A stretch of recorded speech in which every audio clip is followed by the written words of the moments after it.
আসসালামু আলাইকুম সুপ্রিয় শিক্ষার্থীরা। আজকে আমরা যে টপিক নিয়ে আলোচনা করতে আসছি এটা হচ্ছে যে কেমিস্ট্রির একটা চ্যাপ্টার। তোমরা স্লাইড দেখে বুঝতে পারতেছো আমরা হচ্ছে যে চ্যাপ্টার 8 নিয়ে আলোচনা করতে আসছি আজকে। তো চ্যাপ্টার 8 থেকে যে ধরনের প্রশ্ন তোমরা পরীক্ষার আগে পড়বা জাস্ট ওগুলো নিয়ে আলোচনা করবো আমরা আজকে ধরে নিচ্ছি যে তোমরা এই চ্যাপ্টারগুলো আগে কখনো না কখনো পড়ছো ইনশাল্লাহ। তাও আমরা যতটুকু সম্ভব বেসিক দিয়ে আলোচনা করার চেষ্টা করবো ইনশাল্লাহ। তো আমরা সরাসরি স্লাইডে যাচ্ছি। দেখো এখানে লিখছে একটি ক্লাসেই যথেষ্ট। তো কেন যথেষ্ট এটা তোমরা বুঝতে পারবা। দেখো আমাদের এখানে ফার্স্টে যে টপিকটা রাখছে সেটা হচ্ছে গ্যালভানিক কোষ, এরপর তড়িৎ বিশ্লেষক কোষ, এরপর দেখো এখানে কর জন্য কিছু জিনিস, এগুলো হচ্ছে কর জন্য, এগুলো হচ্ছে খর জন্য সৃজনশীলের। তো তোমরা এগুলো দেখে বুঝতে পারতেছো যে আমরা পরিপূর্ণ একটা প্ল্যান নিয়ে একটা স্লাইড সাজাইছি। এছাড়া তোমরা যদি তোমাদের বিভিন্ন সাপ্লিমেন্ট বলো বা টেস্ট পেপার বলো বা গাইড বলো ওইখানে খুলে দেখবা যে তোমাদের এই প্রশ্নগুলোর থেকে বারবার ঘুরে ফিরে প্রশ্নটা আসে। তো তোমরা যদি ইনশাল্লাহ এই টপিকগুলো বা আমাদের এই ক্লাসটা সম্পূর্ণ করো দেখবা যে ইনশাল্লাহ পরীক্ষাতে এই চ্যাপ্টার থেকে যে কোয়েশনই আসুক না কেন তোমরা সহজে আনসার করতে পারবা। সো কথা না বাড়িয়ে আমরা সরাসরি ক্লাসে চলে যাচ্ছি। দেখো ফার্স্টে আসছে গ্যালভানিক কোষ।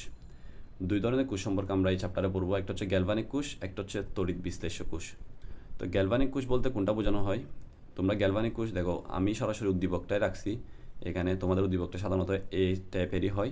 আমি প্রশ্নটাকে মানে টপিকটাকে হচ্ছে যে কীভাবে তোমরা পরীক্ষা হলে দেখবা, হ্যাঁ প্রশ্নে কীরকম করে দেখবা ওইটাই বোঝানোর জন্য সরাসরি প্রশ্নটা তুলে রাখছি। দেখো গ্যালভানিক কোষ ও তড়িৎ বিশ্লেষক কোষের মধ্যে একটা সাধারণ একটা খুব কমন একটা পার্থক্য আছে। এটা হচ্ছে দেখো এখানের মধ্যে দুইটা পাত্র দেখতেছো তোমরা, এই যে একটা দুইটা, এখানের মধ্যে তোমরা দুইটা পাত্র দেখতেছো।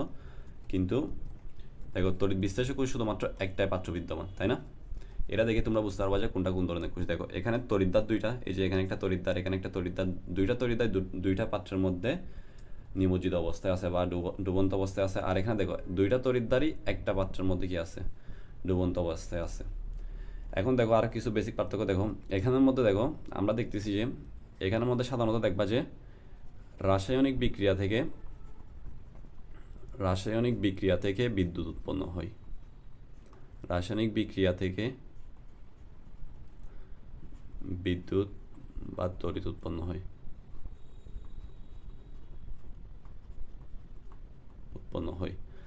আর এখানে দেখবা যে ব্যাটারি বা বিদ্যুৎ হতে রাসায়নিক বিক্রিয়া সংঘটিত হয়।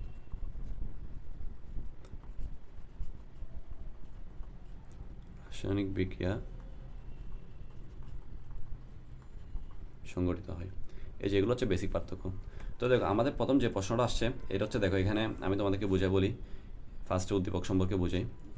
এটা যে গ্যালভানিক কোষ, তোমাদেরকে পরীক্ষা এটা লিখে দেওয়া থাকবে না, শুধুমাত্র এগুলো দেওয়া থাকবে। তো এখানের মধ্যে দেখো এটা হচ্ছে গ্যালভানিক কোষ। গ্যালভানিক কোষের এগুলাকে বলা হয় যে তড়িৎদ্বার। এটাগুলোকে বলা হয় যে তড়িৎদ্বার। দ্বার বলতে আমরা কি বুঝি? দ্বার হচ্ছে যে দরজা বোঝানো হয়। আর বিদ্যুৎ যে দরজা দিয়ে ঢুকে এগুলোকে বলা হয় তড়িৎদ্বার। এই যে এটা একটা তড়িৎদ্বার, তোমরা চতুর্ভুজ বা আয়ত আকৃতি যেগুলো দেখতেছো এটা একটা তড়িৎদ্বার, বুঝছো? তো এই তড়িৎদ্বারকে বলা হয় যে অ্যানোড তড়িৎদ্বার, আর এই তড়িৎদ্বারকে বলা হয় যে ক্যাথোড তড়িৎদ্বার।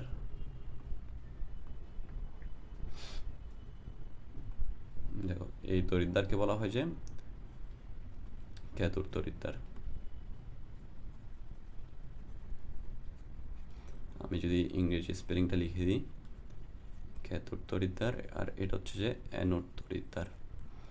বুঝলাম বিষয়টা? এরপর দেখো এখানে দেওয়া আছে হচ্ছে জিঙ্ক সালফেটের দ্রবণ, আর এখানে দেওয়া আছে হচ্ছে যে কপার সালফেটের দ্রবণ। তো আমাদেরকে এখানে প্রশ্ন বলছে যে ক্যাথোড ও অ্যানোড বিক্রিয়া ব্যাখ্যা করো। আমরা একটা নতুন পেজে যাই। দেখো আমি যদি এখানে প্রশ্নটা বাদ তুলি বা উদ্দীপকটা বাদ তুলি, দেখো এখানে আমরা দুইটা পাত্র দেখছি। এখানের মধ্যে ইলেকট্রোড বা তড়িৎদ্বারগুলা ডুবন্ত অবস্থায় আছে, আর এখানে একটা বাল্ব ছিল, এখানে এগুলো হচ্ছে জলীয় দ্রবণ। দেখো এখানের মধ্যে ছিল যে জিঙ্ক সালফেট, আর এখানের মধ্যে ছিল যে কপার সালফেট।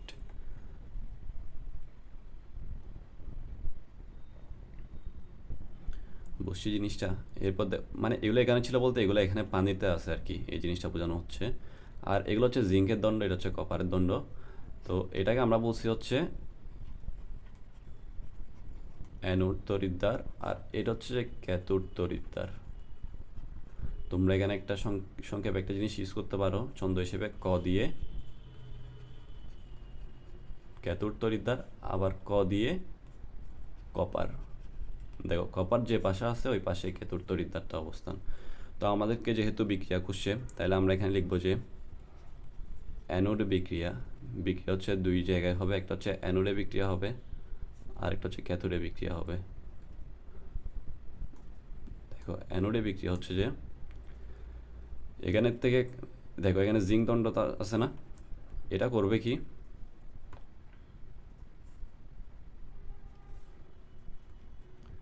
এটা করবে যে ইলেকট্রন ত্যাগ করবে, দুইটা ইলেকট্রন ত্যাগ করবে, যেটাকে আমরা বলি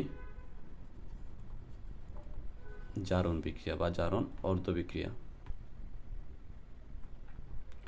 এরপর দেখো আর এই যে ক্যাথোডে, এখানে ইলেকট্রনটা ত্যাগ করবে, ইলেকট্রনটা এই যে এই দিক থেকে এই বর্তনী দিয়ে এখানে আসবে, এটা হচ্ছে ক্যাথোড তড়িৎদ্বার।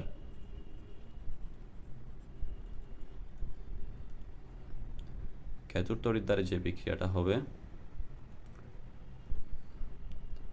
এটা হচ্ছে যে এখানে কপার আছে, কপার আয়ন এই দুইটা ইলেকট্রন গ্রহণ করবে,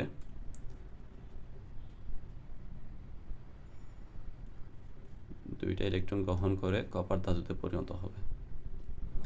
আর এই বিক্রিয়াটাকে বলি আমরা বিজারণ বিক্রিয়া। দেখো দেখো আমরা খুব সহজে মনে রাখতে পারি কি, দেখো জারণ মানে হচ্ছে, দেখো এখানে জারণ বিক্রিয়া লিখছি না আমি, জারণ বলতে বোঝানো হয় যে সাধারণত কোনো কিছু ছেড়ে দেওয়া, হ্যাঁ, আর বিজারণ বলতে বোঝানো হয় যে গ্রহণ করা। তো এখানে দেখো এখানে দুইটা ইলেকট্রন ত্যাগ করছে বা ছেড়ে দিছে, আর এখানে দুইটা ইলেকট্রন গ্রহণ করছে বা বিজারণ হয়েছে জিনিসটা। তো এরপরে দেখো এই দুইটাকে যখন আমরা যোগ করব ফাইনালি, দেখো এখান থেকে আমরা কী পাবো, এ পাশে দেখো এ পাশে খেয়াল করো, এখানে আছে জিঙ্ক প্লাস কপার আয়ন, আর এই পাশ থেকে কী পাবো আমরা, এই পাশ থেকে আমরা পাবো দেখো জিঙ্ক আয়ন প্লাস কপার ধাতু। এই যে এটা হচ্ছে বিক্রিয়া।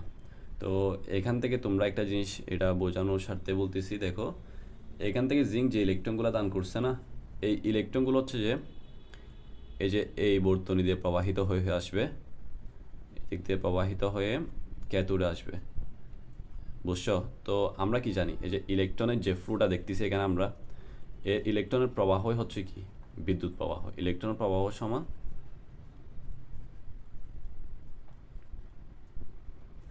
দুঃখিত একটু ডিস্টার্ব করতেছে জিনিসটা। দেখো ইলেকট্রনের প্রবাহ বলতে আমরা বুঝি কি বিদ্যুতের প্রবাহ, বিদ্যুৎ প্রবাহ।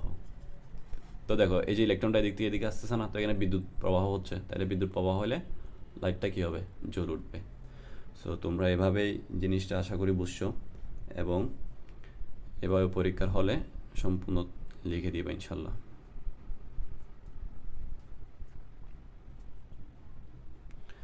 দেখো আমরা যদি আগের স্লাইডে যাই, আমাদের দেখো এই যে এই প্রশ্নটা যেটা আমাদের গুরুত্বপূর্ণ একটা প্রশ্ন বা প্রতিবারেই আসে ধরতে পারো এই জিনিসগুলো, এগুলো এইটা আমাদের কী হয়েছে করা শেষ জিনিসটা, এই প্রশ্নটা। পরবর্তী প্রশ্ন দেখো গতে বলতেছে যে উদ্দীপকের কোষের লবণ সেতুর গুরুত্ব বিশ্লেষণ করো। তো এখানে এক ধরনের সেতু থাকে, এটা হচ্ছে যে দেখো, দাঁড়াও আমি অন্য একটা কালার নিই। দেখো এখানে এক ধরনের সেতু থাকে, এটাকে বলা হয় লবণ সেতু। এটা হচ্ছে একটা কাচের টিউব, এই যে এদিক থেকে এদিকে ইউ আকৃতির, যদি আমি ঠিকভাবে আঁকতে পারতেছি নাকি, দেখো ইউ আকৃতির একটা কাচের টিউব, মানে এই টাইপের আর কি জিনিসটা। তো এটাকে বলা হয় যে লবণ সেতু। লবণ সেতুর মধ্যে পটাশিয়াম ক্লোরাইড নামের এক ধরনের লবণ থাকে। তো পটাশিয়াম ক্লোরাইডকে যদি তুমি ভাঙো, এখান থেকে কী পাওয়া, পটাশিয়াম প্লাস ক্লোরিন মাইনাস বা পটাশিয়াম আয়ন, ক্লোরিন আয়ন, এই জিনিসগুলো পাওয়া। এখন খেয়াল করো এখানের মধ্যে এই যে এখানে কী উৎপন্ন হয়েছিল, এখানে উৎপন্ন হয়েছিল যে জিঙ্ক 2+, আর এখানে হচ্ছে কপার 2-। তো এখানে মূলত দেখো লবণ সেতুর গুরুত্বটা হচ্ছে যে এটা তোমরা বইয়ে বা গাইডে পড়ে নিতে পারো, এটার যেটা বাংলা লেখা বা রিডিং আছে, বন্ধন আছে, এটা আমি জাস্ট তোমাদেরকে বলতেছি যে এখানে দুই পাত্রের মধ্যে আয়নের সমতা বজায় না থাকলে বিক্রিয়াটা হবে না, বুঝছো? এই জন্য কী থাকে, মানে লবণ সেতুটার উপস্থিতি থাকে। মানে এখানে দুইটা কাজ, একটা হচ্ছে ব্যালেন্সটা রাখা। এখানে দেখো এখানে এর সাথে অবশ্যই কী প্রয়োজন আছে, একটা ঋণাত্মক আয়নের প্রয়োজন আছে, আর এখানে ধনাত্মক আয়নের প্রয়োজন আছে। তো এগুলো প্রোভাইড করে বা এগুলো দেখে, এগুলো দিয়ে হচ্ছে লবণ সেতু থেকে এই যে পটাশিয়াম ক্লোরাইড, এই লবণটা। তো আমাদের ক্লাসটা দীর্ঘ হয়ে যাবে, এই জন্য আমি এই জিনিসটাতে অতিরিক্ত বিস্তারিত বোঝাচ্ছি না, কারণ এটা তোমরা বাংলাতেই লিখবা, মানে বিশ্লেষণ করবা। এখানে কোনো বিক্রিয়া তেমন একটা নাই, তোমরা এটা গাইড থেকে বা বই থেকে দেখে নিও এই প্রশ্নটার উত্তরটা। আশা করি বুঝছো। মেন কথা হচ্ছে যে এখানে ব্যালেন্সটা বজায় রাখা, আর ফ্লোটাকে যাতে বন্ধ হইতে না দেয়, ইলেকট্রনের যে ফ্লোটা আছে এটা যাতে বন্ধ না হয়, আর এখানের মধ্যে ধনাত্মকের সাথে ঋণাত্মক আর ঋণাত্মকের সাথে ধনাত্মকের যে সমতাটা আছে ওইটাই বজায় রাখার জন্য লবণ সেতু ব্যবহার করা হয়, বুঝছি? তো আমাদের এই টপিকের মাধ্যমে আজকে আমরা গ্যালভানিক কোষ সম্পর্কে বিস্তারিত পড়ছি। এগুলো আসলে আরও অনেক ডিপলি কী করা যায়, এক্সপ্লেন করা যায় বা বোঝানো যায়, বাট তোমাদের যেহেতু সামনে এক্সাম, এই জন্য আমি ক্লাসটাকে আর দীর্ঘায়িত করতেছি না, এতটুকু আজকে টপিকটা ক্লোজ করতেছি। আমরা নেক্সট একটা ভিডিওতে এই যে তড়িৎ বিশ্লেষ্য কোষ যেটা আছে এটা পড়ে নিব ইনশাল্লাহ। আর তোমরা যদি চাও এগুলা স্ক্রিনশট দিয়ে রাখতে পারো, এগুলো তোমরা গাইডের মধ্যে পাই যাবাগা।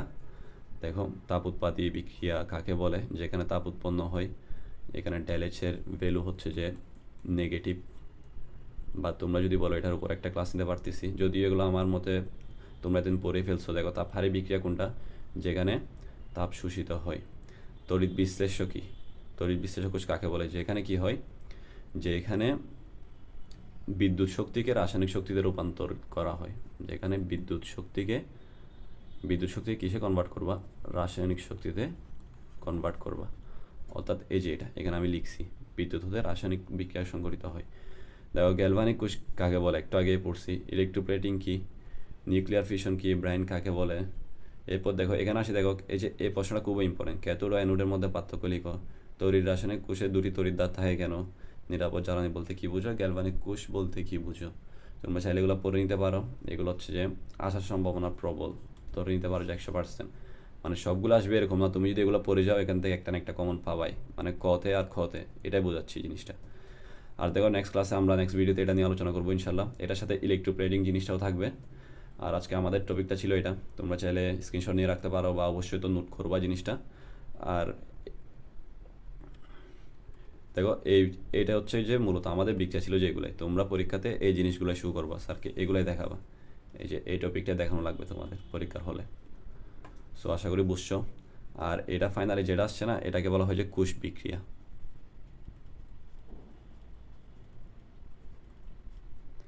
এটা ছিল যে কোষ বিক্রিয়া, মানে যেটা ফাইনালি যে বিক্রিয়াটা হয়েছে এটা হচ্ছে কোষ বিক্রিয়া, মানে যোগ করার পর আর কি। সো আজকের ক্লাসটা এতটুকু, আশা করি ক্লাসটা তোমাদের উপকার আসবে ইনশাল্লাহ। নেক্সট ক্লাসে দেখা হচ্ছে, অতক্ষণ ভালো থাকো, সুস্থ থাকো, আল্লাহ হাফেজ, আসসালামু আলাইকুম।